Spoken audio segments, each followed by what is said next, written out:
లోకేష్ బాబు గారి ఆధ్వర్యంలో జరిగినటువంటి మహానాడికి నక్కకి నాగలోకానికి ఉన్నంత తేడా ఉంది. అంటే మీరు పెట్టినటువంటి ఆ మీటింగ్ ఎంత ఇమ్మెచ్యూర్డ్గా ఉందంటే కొత్తగా రాజకీయాల్లోకి వచ్చిన వాళ్ళకి కూడా అరే ఎంత విజనరీని పక్కన పెట్టి చంద్రబాబు నాయుడు లాంటి ఒక వ్యక్తిని సీఎంని పక్కన పెట్టుకొని ఎలాంటి మాటలు మాట్లాడిస్తున్నారు, ఎలాంటి కామెడీ వ్యక్తులతో మాట్లాడించారు అని అన్నది రాష్ట్రంలో ఉన్నటువంటి ప్రజలందరూ గమనించారు. ఒక్కసారి అంటే మీ మహానాడు పెట్టుకోవడానికి మీ ఉద్దేశం ఏంటని మీరు పెట్టారు అని అనేది రాష్ట్రంలో ఉన్నటువంటి ప్రజలకైతే క్లారిటీ ఇచ్చారు. అందుకు మీకు ధన్యవాదాలు చెప్తాను. ఎందుకంటే మీరు ఈ 2 సంవత్సరాలు ఉద్ధరించిందేంటి, ఈ 2 సంవత్సరాలు రాష్ట్ర అభివృద్ధి కోసం చేసిందేంటి, ఈ 2 సంవత్సరాలు సంక్షేమం కోసం చేసిందేంటి అది చెప్పట్లేదు ఎక్కడానా. పోనీ రాబో రోజులలో ఏమన్నా చేస్తాము, రాబో రోజులు అన్నటువంటి పథకాలు ఇవ్వలేనివి ఏమన్నా ఇస్తాము, మహిళలకి రక్షణ కల్పిస్తాము, ఇలాంటి మాటలు మాట్లాడలేదు. ఓన్లీ జగన్మోహన్ రెడ్డి గారిని తిట్టడానికి, జగన్మోహన్ రెడ్డి గారిని దూషించడానికి, జగన్మోహన్ రెడ్డి గారిని నానా మాటలు అనడానికి, జగన్మోహన్ రెడ్డి గారి కాలి గోటికి కూడా సమానం అవ్వనటువంటి వ్యక్తులతో మీరు మాట్లాడించి మీ స్థాయిని, మహానాడు స్థాయిని తగ్గించినటువంటి క్రెడిబిలిటీ ఎవరికన్నా దక్కుతుందయ్యా ఈ రాష్ట్రంలో అంటే మన సకల శాఖ మంత్రి లోకేష్ బాబు గారికి. ఇవాళ రాష్ట్రంలో ఉన్నటువంటి ప్రజలందరూ అంటే వాళ్ళంతా అమాయకులు అనుకొని వాళ్ళ చెవులో పూలు పెడదామని చెప్పేసి మీరు మాట్లాడుతున్నటువంటి మాటలన్నీ చాలా హాస్యాస్పదంగా ఉంది. 164 మంది ఎమ్మెల్యేలు ఉన్నప్పటికీ కూడా 1164 సార్లు జగన్మోహన్ రెడ్డి గారు జపం చేస్తున్నారంటే మీరు ఎందుకు మహానాడు పెట్టారు అని అనేది క్లారిటీగా అర్థమైపోయింది. స్త్రీ శక్తి కోసం మాట్లాడుతున్నారు.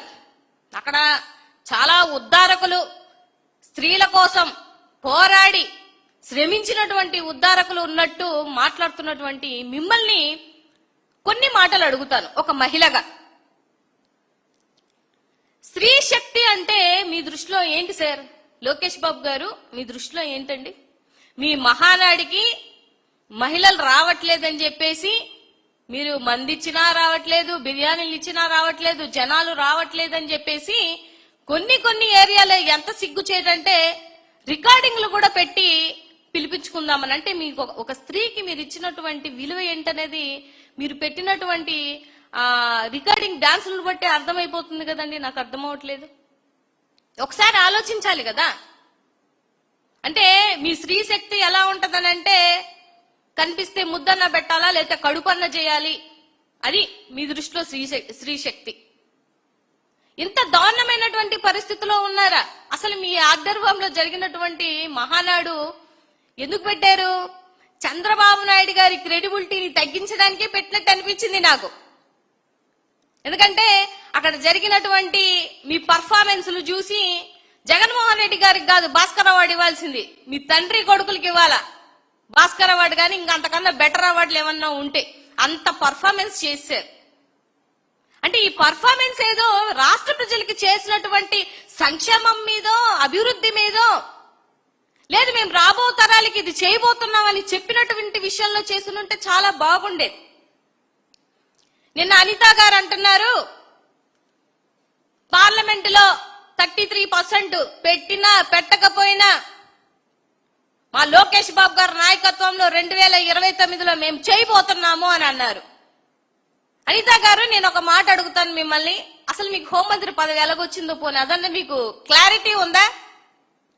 మీరు జీవితాంతం రుణపడి ఉండాల్సింది జగన్మోహన్ రెడ్డి గారికి, లోకేష్ బాబు గారికో చంద్రబాబు నాయుడు గారికో కాదు. ఎందుకంటే ఆయన ఒక దళిత మహిళకి హోంమంత్రి పదవి ఇవ్వడం మూలాన మీకు ఆ పదవి ఇవ్వడం జరిగింది.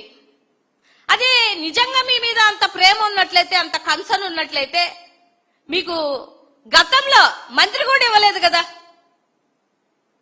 అలాంటిది మీకు ఇవాళ హోంమంత్రి పదవి ఇచ్చారు అని అంటే అర్థం ఏంటంటే జగన్మోహన్ రెడ్డి గారి హయాం అంటే 2019 నుంచి 24 వరకు మహిళల కోసం ఆయన 33 ఏంటి 50% ఇచ్చినటువంటి వ్యక్తి.